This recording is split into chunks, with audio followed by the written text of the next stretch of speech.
Hello everyone and welcome to this oil painting time-lapse of this painting entitled The Maiden and the Wolf. I hope you enjoy it and that you're having a wonderful week, and thank you so much for your amazing comments on my last video. This painting was so nearly not finished, does that make sense?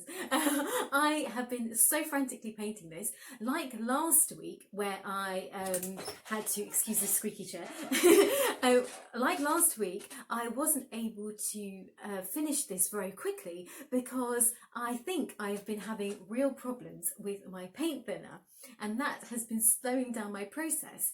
And I mentioned before that I was testing out this new eco-friendly paint thinner, and unfortunately I feel like after the first layer dried, where I was using the paint thinner in combination with burnt umber, I feel like the oil paint that I was adding on top was not sitting properly on that initial first layer, and I think it was becoming so hard to blend, and that is the reason why I think it's been taking so long. And unfortunately, as a result, I didn't get an opportunity to write the fairy tale, or rather finish writing the fairy tale that I wrote for this painting. And it's really a shame because I'd actually written a full-on story. Normally in videos when I make fairy tales with paintings, I just put bullet points of roughly the story and then I will improvise on it. Whereas this time I actually wrote the entire fairy tale, and I think probably would sound a lot better because I am a writer after all, and so that's kind of how I started. I didn't actually, when I was growing up, didn't want to be a painter or an artist, but I wanted to be a writer. And I have a book, plug, I'll leave it in my description. I always say that and then I forget, but I should really do it. I should be strict about these things, because then I always mention, oh, I have a book, and then people are like, well, where is it? And so I'll put it in the description if I can remember. And so I think that it would sound a lot better if I actually wrote it, because I think I'm a better writer than I am a speaker, if you like. So next time, maybe, I hope to incorporate this fairy tale that I've written into another work. However, I guess I'll just have to sort of do a little bit of the story and in the time lapse, in the narration, and hopefully that will be okay. Does this make any sense? Probably not, but anyway. And so yeah, so I think I may be scrapping the paint thinner that I tried. It's really a shame because it literally had no odour, and normally people use sort of odourless mineral spirits like Gamsol, for example. However, they do have, I've read, like possibly a very tiny amount of toxicity, and so you do have to keep your windows open when you're using them. And at times it is a bit of a problem here because in England our weather is freezing, and it's not always so fun to paint when there's like a massive gust of wind blowing in your face and your like palettes flying around everywhere. Although, to be quite honest, the most annoying thing when you're painting with the window open is actually flies or like wasps and bees. In the summer it's the wasps and the bees, but in the winter for some reason it's flies, and you never see flies otherwise, but for some reason I think they're attracted to the paint or something. They just like start, you know, dancing around and you can't get rid of them forever. So, and it's actually one of my biggest fears, that I leave the room and like a fly will just, you know, like settle into the paint, and then I'll keep painting and then I'll sell my painting and someone will get the painting and be like, there is a fly in the paint. What kind of an artist is this? So yeah, that is my fear. These are the things that keep me awake at night. So as far as this painting goes, I'm pretty happy with the way it came out in the end, but I have to confess it was such a difficult journey to get to this point. Like, it was so hard, and I started to worry that perhaps it was my canvas that was wrong, or well, I mostly blamed the canvas, and so then I started to think maybe I should order some like completely different canvases, the ones that I used to work on, which was still linen but a different type of linen, sort of a medium grain, because I thought perhaps the canvas is too small, smooth rather. But anyway, I think it was probably the paint thinner, so I'm going to switch it all up next time. I'm going to get rid of that in paint thinner. I will leave it to the side, and hopefully I will have a much faster process, because it shouldn't really take me so long to create paintings. I mean, it never used to. Either that or I've just suddenly, I don't know, perhaps I've aged overnight and like I can't move my arm properly or something. Like I've just suddenly become so slow that I can't even paint. But no, I mean, in terms of like the paint strokes and everything, I was really going for it like a maniac yesterday and this morning, and finally I ended up getting it finished. I don't think that the details are quite there because I just didn't have the opportunity, but you know, you just have to deal with whatever situations and things are thrown at you. And I knew it was a bad idea to mix up my painting materials, because you never really know what you're going to get. And what was funny was that when I ordered the paint, then I'd literally just seen one video about it on YouTube, and I was like, yes, eco-friendly. I just saw that and I was like, yeah, I need that. And then I read the reviews of it after I bought it, and a lot of people said afterwards that either their painting didn't dry properly or they couldn't work with it, found it really difficult to use. And so I wonder if it might be good if it was on a different surface, for example, perhaps a gessoed surface. So it could be worth trying it on that. So I'm definitely not going to dismiss it entirely. I will give it a go again, but not on a video that is supposed to be on my channel. I feel like I don't want to be one of those, you know, people who always come on and be like, yes, sorry, I was, you know, supposed to upload like, you know, 4 days ago. I suddenly, and normally when people say that, they actually have a genuine excuse, whereas I didn't even have an excuse. Like, this was just because I was slow.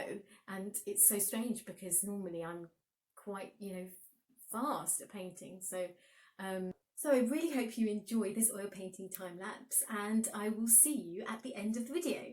I started off by filling in the colour on the pond, and I really like painting ponds and any kind of watery area in a painting, but I tend to do it sort of in part of the painting as opposed to the entire thing if I'm trying to add like a little fairy tale or so, put some characters in.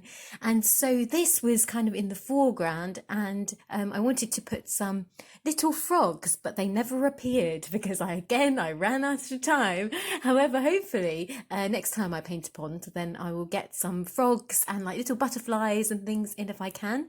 And the paint that I used was obviously Gamblin, as I spoke about, and I like to mix in some emerald green with green gold, which is one of my favorite colors for painting any kind of like sort of murky watery area, you know, sort of cloudy water, because it's not exactly that sort of where you can see the bottom of the watery area. It's got that kind of mud mixed in and swampy kind of atmosphere, so I feel like that color really works well. And with the composition of the figure, it was really to get this kind of ethereal quality as always, and the story is very relevant to the jewels and everything, but I will discuss that perhaps in my next video. And I would just briefly talk about the story that I created, which was that this maiden lived in a kind of woodland area in a little cottage, and the story of the wolf is that this wolf is pretty lonely and useless, in fact, unlike most wolves that are in his family, who are all very high achievers, as in they're all really good at catching things. This wolf is quite useless and doesn't really catch very much, and spends, you know, most of its time wandering around the woodland, kind of scraggy and not very well looked after, because its family just thinks, well, you know, you have to go out and actually do something and catch something for yourself rather than relying on us.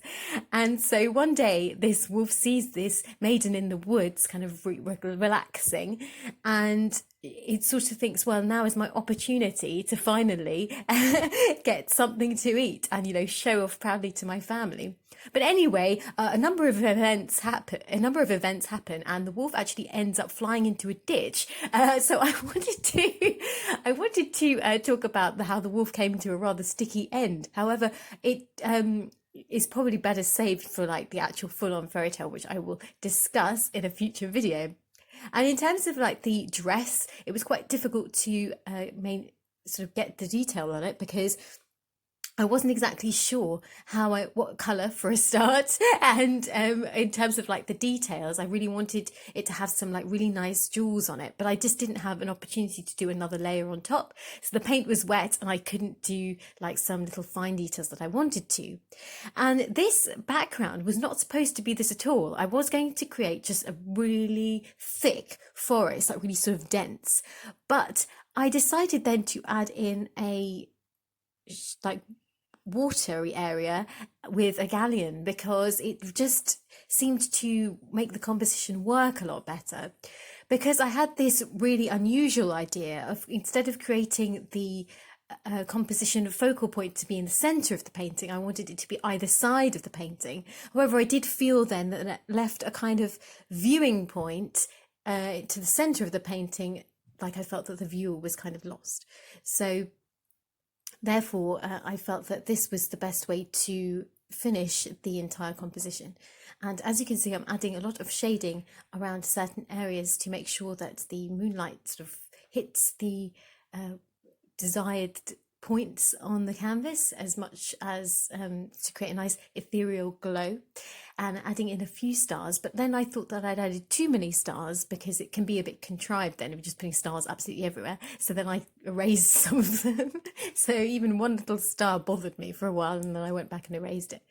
And I did sort of try and add a lot more bright colour here because I think it was looking a little bit too sepia toned, which I didn't want in the end. I thought I wanted that, but in the end it turned out to be not quite as good. And I'm also adding some burnt umber here just to create a more kind of murky atmosphere of the swampish area. And that's it. So I do hope you enjoyed this painting, and thank you so much for watching, and I will see you soon.